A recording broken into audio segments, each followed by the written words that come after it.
মাগরিব নামাজের পরে কারোর সঙ্গে কথা না বলে এই দোয়াটি 7 বার পরে আল্লাহ তাআলার কাছে যা চাইবেন আপনি আল্লাহ তাআলা তাই দান করবেন ইনশাআল্লাহ।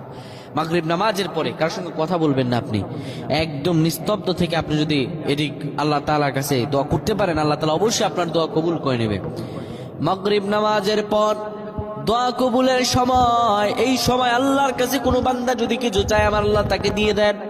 অভাবে আছেন, ঋণগ্রস্ত আছেন, সংসারে শান্তি নাই, স্ত্রী পরিজনের মধ্যে কোনো মিল মোহাব্বত নাই, আপনি যদি আল্লাহ রব্বুল আলামিনের কাছে করুণা ভরা হৃদয়ে দিয়ে চাইতে পারেন, আমার আল্লাহ আপনার সব দোয়া কবুল করে দেবেন।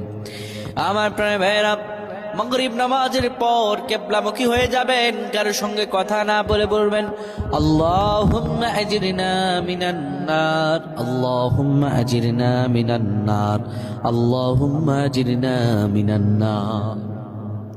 এই দোয়াটি শুধুমাত্র 7 বার করে আল্লাহ তাআলার কাছে দোয়া করবেন। আপনার দোয়া করতে দেরি হবে, আমার আল্লাহ কবুল করতে দেরি হবে না। সুবহানাল্লাহ পড়েন।